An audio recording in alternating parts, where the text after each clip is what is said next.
তো মানব আকৃতি দেন নাই, মানুষের গুণাবলীও আল্লাহ তাদের মধ্যে দিয়ে দিলেন। আল্লাহ পারেনি? যদি বলুন পারেনি, তো সরাসরি নূরের তৈরি ফেরেশতারা যদি মানবী আকৃতি দিয়ে গুণাবলী দিয়ে কাম, ক্রোধ, লোভ, মোহ, হিংসা, কামনা, বাসনা, ক্ষুধা, যন্ত্রণা, অভাব, অভিযোগ, তামান্না, বাসনা যা যা আছে নেগেটিভ পজিটিভ সব দিয়ে যদি আল্লাহ দুনিয়াতে সরাসরি মানবের রূপ দিয়ে মানবের গুণাবলী দিয়ে যদি মানুষ ফেরেশতাকে নূরের তৈরি ফেরেশতারা আল্লাহ দুনিয়াতে পাঠাইতে পারে, তাহলে মায়ের পেটের মাধ্যম দিয়ে আল্লাহকে আমার রসুল নূরের নবীরে দুনিয়াতে পাঠাইতে পারে না? খালি আমাদের দেশের আজের যুক্তি আর কি।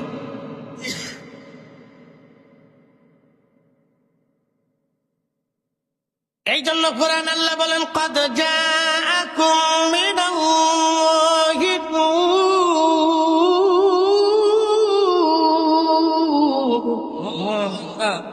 আমি আল্লাহর পক্ষ থেকে তোমাদের মাঝে আমি একজন নূর পাঠাইলাম, নূরওয়ালা পাঠাইলাম, নূরওয়ালা। ইয়া আইয়ুহান নাবিয়্যু ইন্না আরসালনাকা শাহিদান ওয়া মুবাশশিরান ওয়া নাযীরা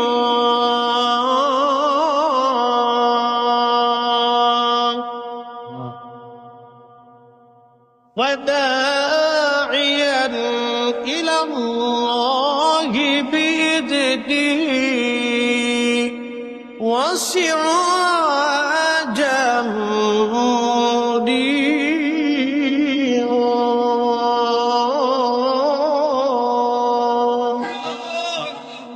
পাঁচটা জিনিস আমি আমার রাসূলকে পাঁচটা জিনিস দিয়ে পাঠাইছি। পাঠিয়েছি সুসংবাদ প্রদানকারী, শাহিদ বানাইয়া। 2 নম্বরে সুসংবাদ প্রদানকারী, শাহিদাও শাহিদ বানাইয়া, বাশির বানাইয়া, নাজির বানাইয়া। এরপরে আমি আল্লাহ রাব্বুল আলামিন তারে পাঠাইলাম মুদাইয়ান ইলাল্লাহ, আল্লাহকে ডাকনেওয়ালা, আল্লাহর দিকে আহ্বান করে বানাইয়া। এরপরে আমি আল্লাহ তারে পাঠাইলাম সিরাজাম মুনীরা, উজ্জ্বল প্রদীপওয়ালা, নূরওয়ালা বানাইয়া। একবার জোরে বলা যাবে কি মারহাবা? আল্লাহর নবী, নূরের নবী, আপনি নবী আমার জীবনের জীবন। আল্লাহর নবী, নূরের নবী, আপনি আমার জীবনের জীবন। আচ্ছা, এখন কেউ যদি নবীর নূর না মানে আমাদের করার কিছু আছে? জোর করে পীড়িত হয় না, জোর করে পীড়িতি মুরিদি, পীড়িতি মুরিদি, পীড়িতি মুরিদি জোর করে হয় না। আমাদের দেশে সনাতন ধর্মে যারা বিশ্বাসী, যাদেরকে আমরা হিন্দু বলে চিনি, তারা 33 কোটি দেবতায় বিশ্বাসী। তাদের বিশ্বাস 33 কোটি দেবতায় তারা বিশ্বাসী। মাছের দেবতা, গাছের দেবতা, সূর্যের দেবতা, পানির দেবতা, আধারের দেবতা, আলোর দেবতা, বিদ্যার দেবতা, আসমানের দেবতা, জমিনের দেবতা, পানির দেবতা, এই সব কিছুর দেবতা আছে। সূর্যের দেবতা, চাঁদের দেবতা, নক্ষত্রের দেবতা, ভার দেবতা, বৃষ্টির দেবতা, তাদের বিশ্বাস। এরকম গন্তে গন্তে গন্তে গন্তে গন্তে গন্তে দেবতা হয়েছে 33 কোটি। কত কোটি? 33 কোটি। এটা তাদের বিশ্বাস, তারা তাদের বিশ্বাস নিতে পারে। আমি তো জোর করে তারা এক আল্লাহ বিশ্বাসী বানাইতে পারতেছি। কথা ঠিক কিনা? আমরা কয় রবে বিশ্বাসী? কয় মালিকে? কয় মালিকে? এক রবে, এক মালিকে বিশ্বাসী। তিনি কে? আল্লাহ। কে? আল্লাহ। এই এক আল্লাহতে বিশ্বাসী হওয়ার জন্য বেলালের পিঠের চামড়া চলে গেল, তারপরেও সে বিশ্বাস ছাড়ে নাই। সুমাইয়ার গুপ্তাঙ্গে আবু জেহেল বর্ষা দিয়ে খুঁচি খুঁচি খুঁচি খুঁচি নির্মম ভাবে তাকে শহীদ করেছিল, নির্মম ভাবে আবু জাহেল তাকে শহীদ করে দিয়েছিল। শুধু এক আল্লাহয় বিশ্বাসী হওয়ার কারণে, আমার রসুলে বিশ্বাসী হওয়ার কারণে সুমাইয়া এইভাবে জীবন দিল। হযরত ইয়াসির রাদিয়াল্লাহু আনহু দুই পায়ের মধ্যে রশি বেঁধে দুইটা উটের গলার রশির মধ্যে, দুইটা উটের গলার মধ্যে বেঁধে দিল। দুই উট দুই দিকে ছেড়ে দিল। উঠে দৌড়ায় হযরত ইয়াসির রাদিয়াল্লাহু আনহুর মাঝখান থেকে ফেরে শিরিক একটা মানব দুইটা দেহে খণ্ডে রূপান্তরিত হয়ে গিয়েছিল। তারপরও সে কালেমা ছেড়ে দেয় নাই। এক আল্লাহয় বিশ্বাসী হওয়ার কারণে হযরত ইয়াসিরের জীবন চলে গেল। তারপরও তিনি বেঈমান হয়ে কবরে যায় নাই। একবার জোরে বলা যাবে আল্লাহু আকবার। আর আমরা একটু সুদের টাকা ঘুষের টাকা বলে আগ্রহী, পাবলিকেরটা খাওয়ার জন্য তো আরো দামদার।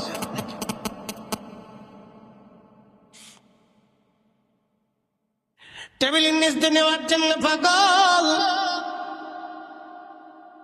আমাদের দেশের যুবকগুলি বৈষম্য বিরোধী আন্দোলনে মরে গেল। তাদের কথা আমার দেশে আমি শিক্ষা গ্রহণ করেছি। চাকরি নিতে ঘুষ নেব কে, ঘুষ দেব কে? এই প্রথা বাতিল করার জন্য কত ছেলেরাই তো মরে গেল।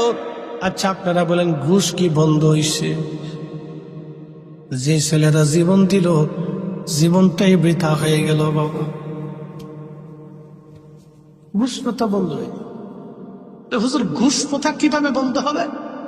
একটা পদ্ধতি দিয়ে দেশে ঘুষ দুর্নীতি সব বন্ধ হয়ে যাবে, একবারে জিরো টলারেন্সে চলে আসবে যদি ইসলামিক আইন প্রথা। একটা পদ্ধতি আছে, এছাড়া বাকি আর যত পদ্ধতি আবিষ্কার করেন কোন পদ্ধতিতে বন্ধ হবে না।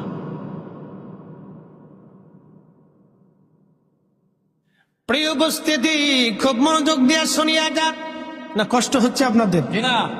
একসাথে বলেন তো আল্লাহু আকবার। তো মনোযোগ দিয়ে কথাগুলি শুনবেন। তো ফেরেশতা না হারুত আর মারুত দুইজনকে আল্লাহ দুনিয়াতে পাঠাইছে। দুনিয়াতে আসার পরে কাম দিছে, ক্রোধ দিছে, লোভ দিছে, মোহ দিছে, হিংসা, কামনা, বাসনা, রিয়া। দুনিয়াতে আসার পরে পৃথিবীতে একটা মহিলা ছিল, তার নাম জোহরা। নাম কি?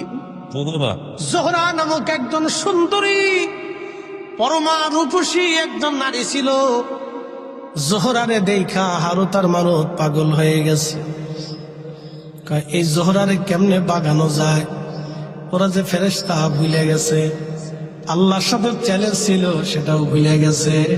আল্লাহ কাম ক্রোধ দিয়ে দুনিয়াতে পাঠাইছে। আল্লাহর সাথে বান্দার কেন প্রেম হয় আজকে বুঝে যাবেন। সুন্দরী জোহরার প্রেমে হারুত আর মারুত পাগল হয়ে গেল। জোহরারে প্রস্তাব দিল, জোহরারে তুমি আসো আমাদের সাথে, আমাদের মনের বাসনা তুমি পুরা করে দাও। জোহরা ডাক দেয় বলো, হারুত আর মারুত তোমাদের বাসনা পুরা করতে পারি, কিন্তু সর্বপ্রথম আল্লাহকে অস্বীকার করা লাগবে। বলো আল্লাহ বলে কিছু নাই, মানতে হবে। জোহরা ছিল কাফের। কি ছিল? হারুত মারুত জোহরারে দেখে পাগল হয়ে গেছে। হাই হে এত সুন্দর। তো জোহরা বলতেছে, হারুত মারুত আমার সাথে তো তোমরা কাম খায় মনের বাসনা পুরা করতে চাও, প্রথম শর্ত হলো তোমরা আল্লাহ অস্বীকার করতে হবে। তা হারুত মারুত তো ফেরেশতা ছিল। কি ছিল? আল্লাহরে চিনে না? চিনে। সূরা বাকারার ঘটনা, আল্লাহর কালামের কোরআন শরীফের কথা বানাইয়ে বলতেছি এটা। হারুত আর মারুত ডাক দিয়ে বলতেছে, হারুত আর মারুত ডাক দিয়ে বলতেছে, হ্যাঁ জোহরা তোমাকে আল্লাহকে অস্বীকার আমরা করতে পারবো না। এবার হারুত আর মারুত রে জোহরা ডাক দিয়ে বলতেছে, তাহলে এক কাজ করো, যদি আল্লাহ অস্বীকার না করো তাহলে মদ খাইতে হবে, এবং একটা ছোট্ট বালক আছে, ছেলে আছে, ওই ছেলেটাকে হত্যা করে ফেলতে হবে। হারুত আর মারুত বলল, হ্যাঁ আমরা তাতে রাজি আছি। এক বেডি হওয়ার লেগে একটা জীবন হত্যা করতেছে আর মদ খাইতেছে, এক বেডির লেগে। এক বেডির লেগে পাগল হয়ে গেছে হারুত আর মারুত। এই হারুত হারুত আর মারুত দুইজনে ছোট্ট বালকটাকে হত্যা করলো, মদ পান করলো। হারুত আর মারুত দুইজন মদ পান করলো, ছোট্ট বাচ্চাটাকে হত্যা করলো। আল্লাহ ডাক দিয়ে বলেন, বাচ্চাটাকে হত্যা করার পরে ওই জোহরার সাথে তারা জেনা করলো। আসতে হলো না? নাউজুবিল্লাহ। কি বলেন? ফেরেশতা কিসের তৈরি? যেটা বলে আরো জোরে, মদ কেমনে খায়? মানুষের গুণাবলী আল্লাহ দিয়ে দিচ্ছে। আমাদের রাসূল নূরের, কিন্তু গুণাবলী মানুষের। কি কথা কন না কেন? তিনি মানুষ, কিন্তু সৃষ্টির আসল নূর। আপনি মানলেও মানেন, না মানলেও না মানেন, ও তো আমাদের কিছু আসা যায় না।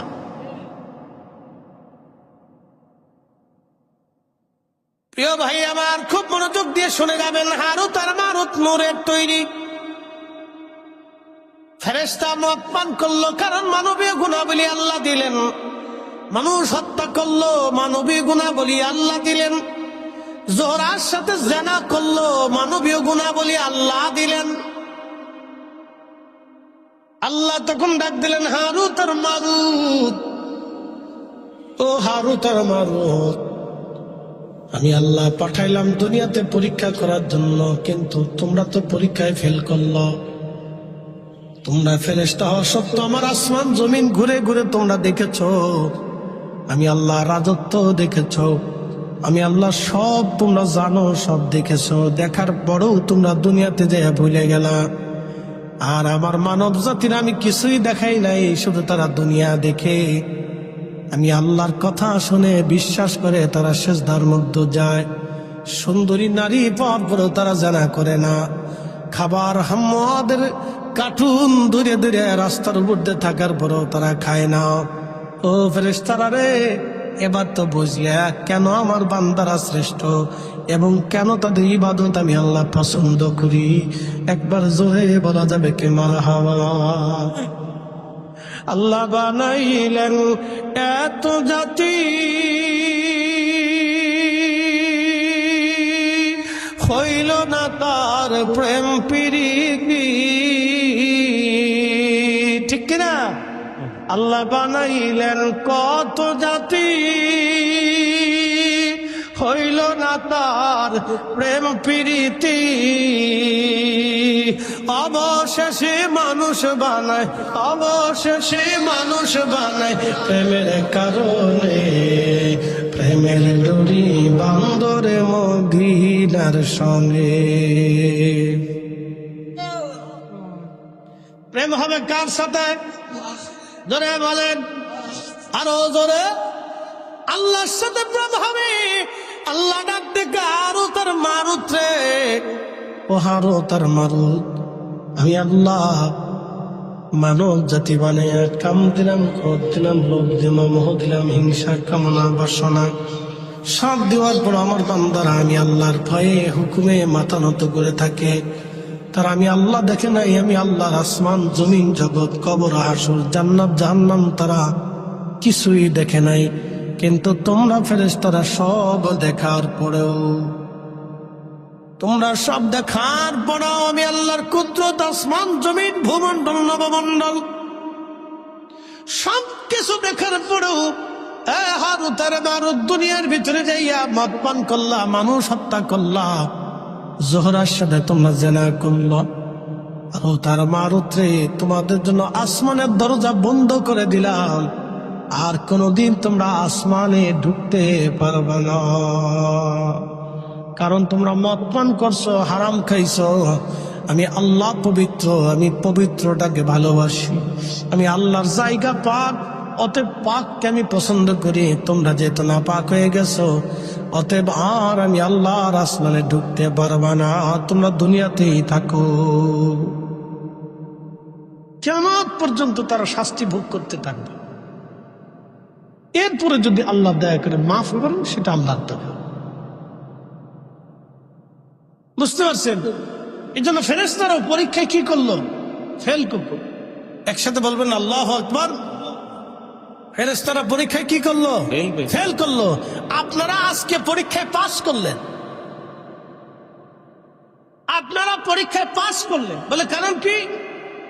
ইচ্ছা করলে দুনিয়া ব্যবসা করতে পারতেন, ঘুরতে পারতেন, বাড়িতে বসে নাটক দেখতে পারতেন, বাচ্চা কাচ্চা ছেলে সন্তান নিয়ে ঘুরতে পারতেন, গল্প গুজবে কাটাইতে পারতেন, সব ফেলে দিয়ে আপনারা বেহেশতের বাগানে বসে গেছে।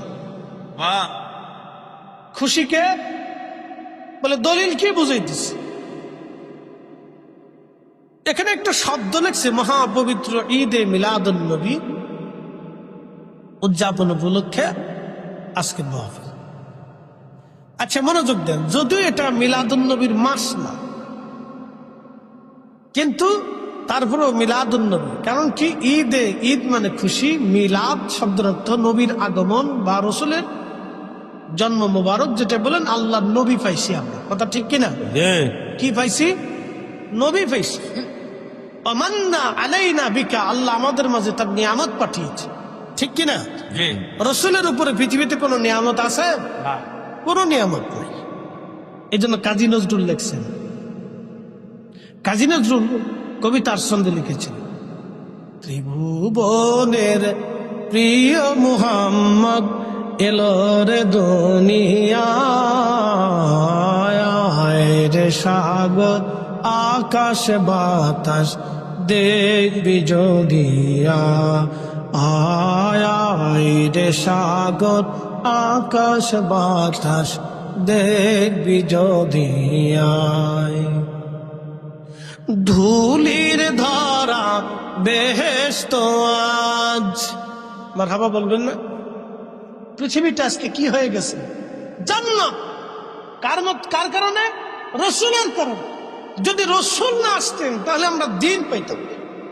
নবী না আসলে পরে পৃথিবীতে এই সুন্দর সিস্টেম পৃথিবীতে আদৌ হতো না।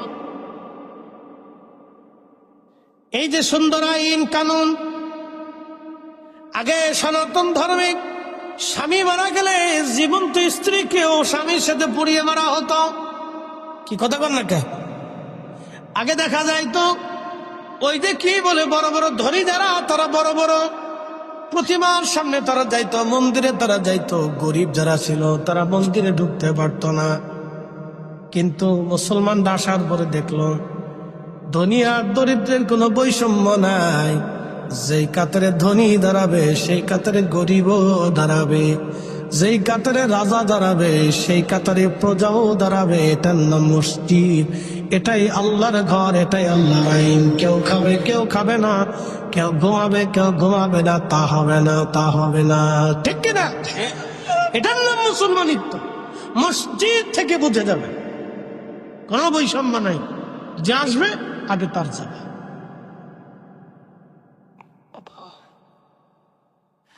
জাগে আসবে আগে তার জায়গা তার কাতার। তবে হ্যাঁ, সে যদি উইঠা কাউকে জায়গা দেয় সেটা ভিন্ন।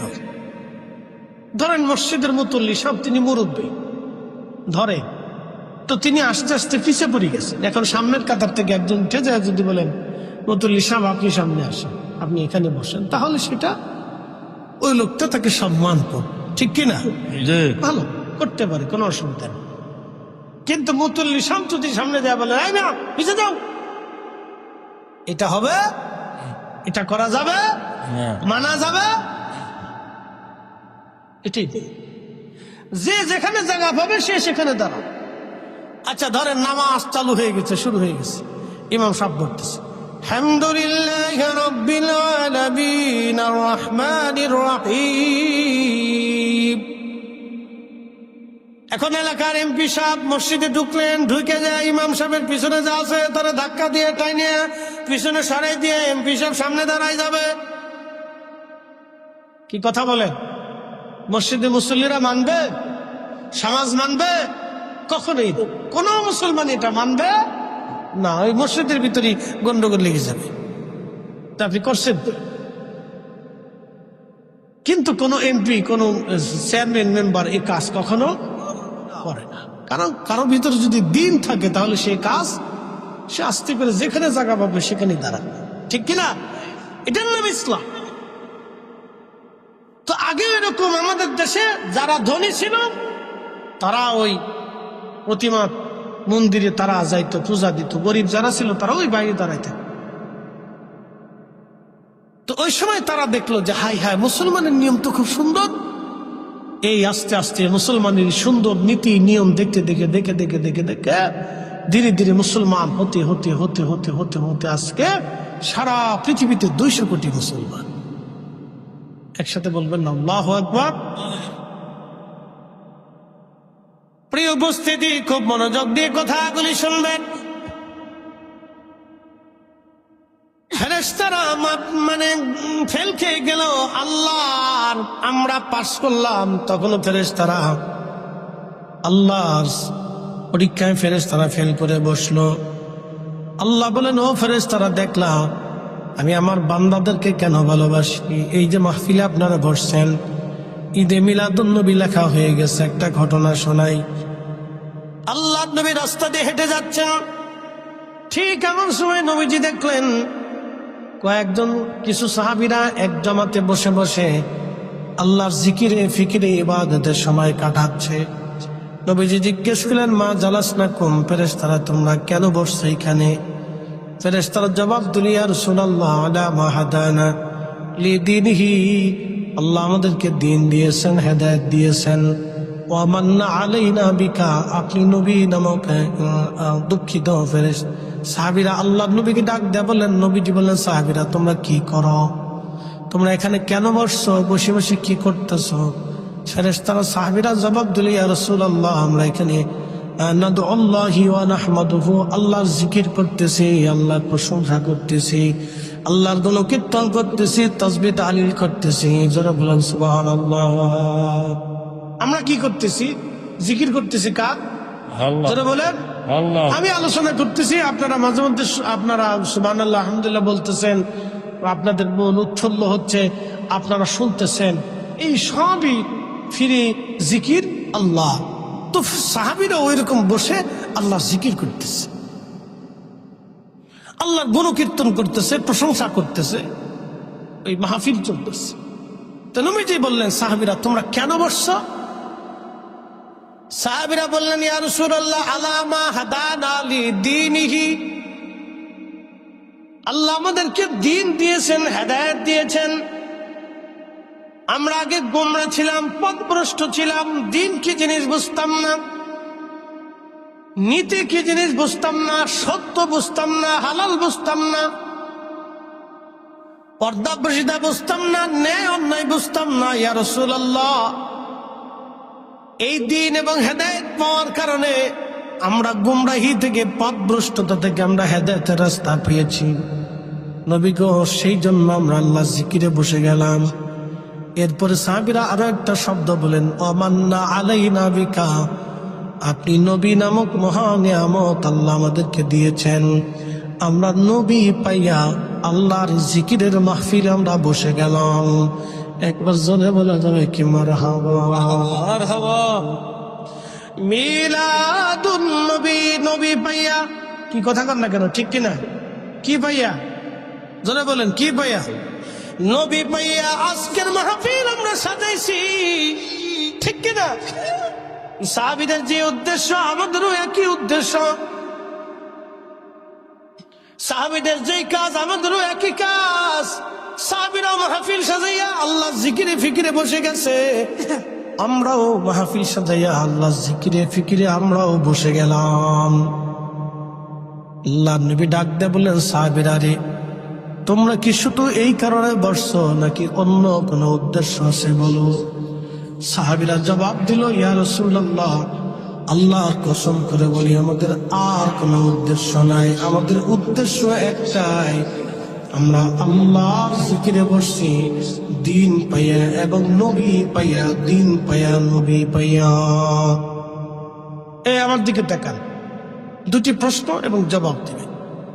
নবী না আসলে দ্বীন পাইতাম, নবী না আসলে ঈমান পাইতাম না, তাহলে ঈমান এবং দ্বীন নবীকে কেন্দ্র করে। বুঝেন নাই? বুঝি, আবার বলতেছি, নবী না আসলে দ্বীন পাইতাম, নবী না আসলে ঈমান পাইতাম। তাহলে ঈমান এবং দ্বীন দুইটা নবীকে কেন্দ্র করে, কথা ঠিক কিনা? এই জন্য রসুল আছে, দ্বীন আছে, নবী আছে, ঈমান আছে। নবী নাই, দ্বীন নাই, নবী নাই, ঈমান নাই, কথা ঠিক কিনা? কথায় কোনো ভেজাল আছে? একবারে ক্লিয়ার কথা। নবী আছে, দিন আছে, নবী নাই, দিন নাই। নবী আছে, ইমান আছে, নবী নাই, ইমান নাই। এই জন্য আমরা সুন্নিরাই হক পথে আছি। একসাথে বলবেন আলহামদুলিল্লাহ। আমরা সুন্নিরা কোন পথে? কথা কর না কেন? কোন পথে? হক পথে আছে। বাংলাদেশে হাজার হাজার তাফসীরুল কোরআন মাহফিল হয়। ডন্ট ম্যাডাম কারো সমালোচনা করতেছি না, বোঝার জন্য বলতেছি।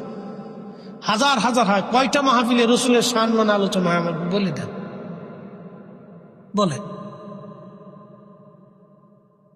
এখন উচিত কথা বললে তো মহাই বেজার হয়ে যাবে, বলবো না। বলে হাজার হাজার তাফসীরুল কোরআন মাহফিল হয়, রসুলের শানের আলোচনা কয়টা মাহফিলে আমাকে দেখান। কোরআনে কি রসুলের শানের আয়াত নাই? আছে। এত তাফসীর হয়, এই আয়াতের তাফসীর হয় না, কারণটা কি? হ্যাঁ, কোরআনে কি রসুলের সম্মানের ব্যাপারে সূরা নাজিল করে নাই? এত সূরার তাফসীর হয়, এই সূরার তাফসীর কেন হয়?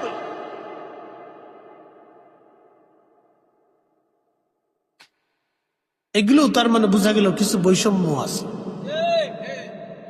এগুলির ভিতরেও কিছু বৈষম্য আছে। এই জন্য বলছি উচিত কথা বললাম, বুঝে নিবে।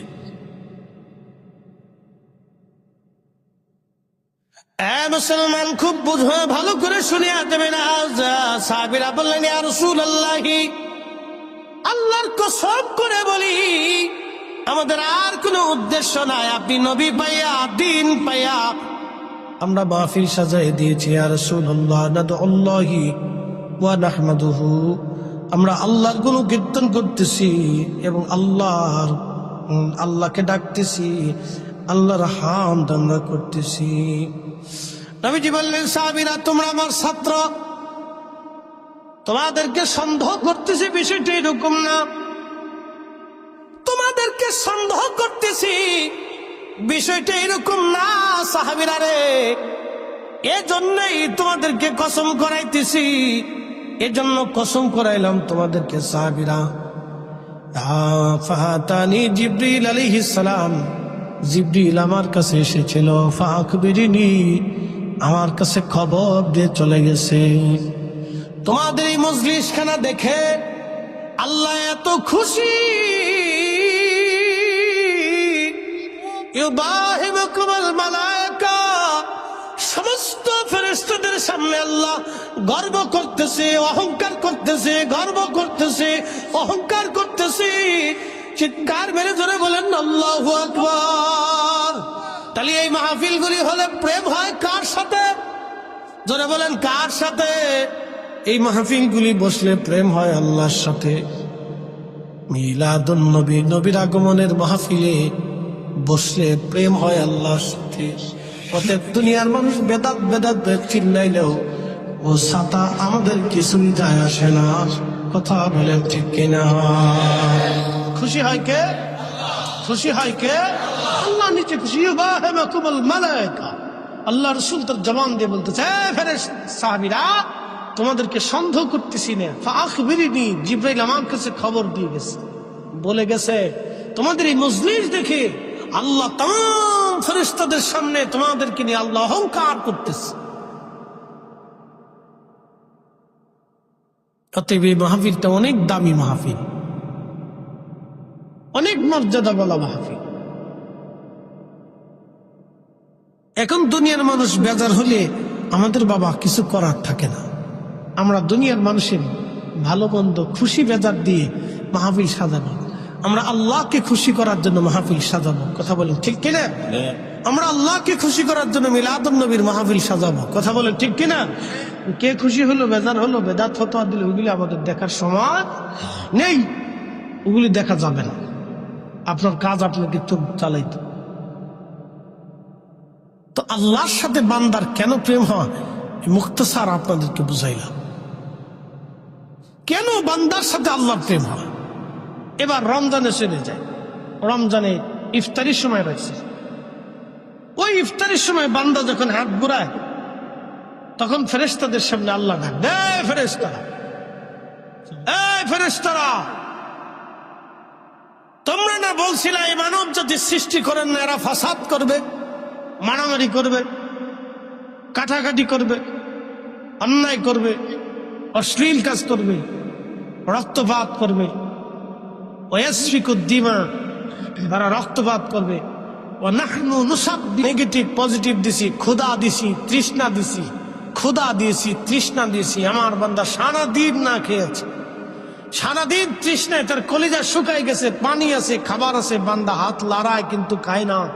আমি আল্লাহর সীমা না আসা পর্যন্ত, হুকুম না আসা পর্যন্ত বান্দা খাবে না।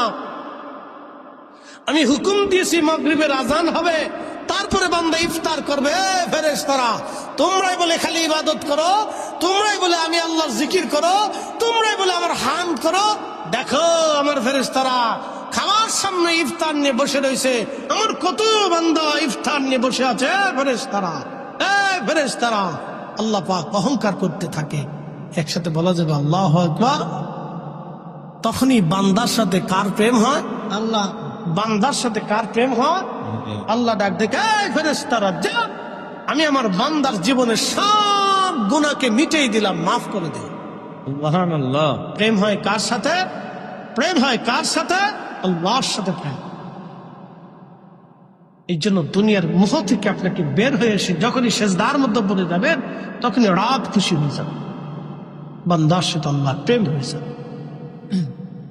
আজ আমি একবারে শেষ করে দিব, শেষ পর্যায়ে চলে আসতেছি। আর একটা ঘটনা শোনাবো, একটা কাসাস শোনার তোদেরকে। আল্লাহ রসুল, রসুলের জীবনের ঘটনায় প্রিয় নবীজি ওই এক মেলাতে গেছে।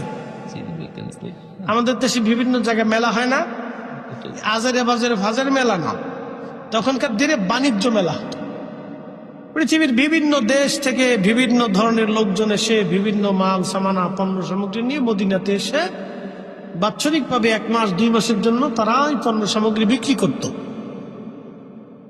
তো বিরাট বড় মেলা বসছে, বাণিজ্য মেলা। তো মহিলারা, বাচ্চা কাচ্চারা, বিভিন্ন ধরনের লোকজন বিভিন্ন দেশের পণ্য সামগ্রী কেনার জন্য গেছে।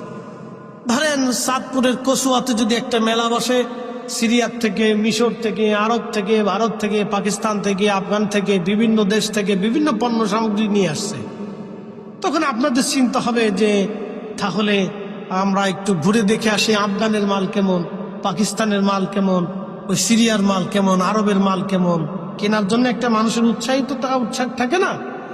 তা ধরেন আমাদের ওইরকম উৎসুকতা মন থাকে যে দেখে আসি যে আরবিয়ানরা কেমন জুব্বা পরে, বা পাকিস্তানিরা, আফগানিরা কেমন পোশাক পরে, তা আমরা একটু ঘুরে ঘুরে দেখে কিনে নিয়ে আসি। তো ঠিক এরকম এক ধরনের মেলা আল্লাহ নবীও গেছে। তো এক মহিলার তার বাচ্চা হারিয়ে গেছে, বাচ্চা খুঁজে পাইনি। তো মা তো হাজার হলেও তো মা, বিন্দু মাত্র হলেও তো দয়া মায়া মার ভিতরেই বেশি থাকে। স্বভাব থেকে মাই সন্তানকে বেশি ভালোবেসে থাকে, কারণ ও পেটে ধারণ করে মার রক্ত, মার পানি, মার গোশত, মার শরীরের সাথে, মার চর্বির সাথে, মার নিঃশ্বাসের সাথে, মার খাবারের সাথে, মার পুষ্টির সাথে আমাদের শরীরটা অ্যাডজাস্ট থাকে।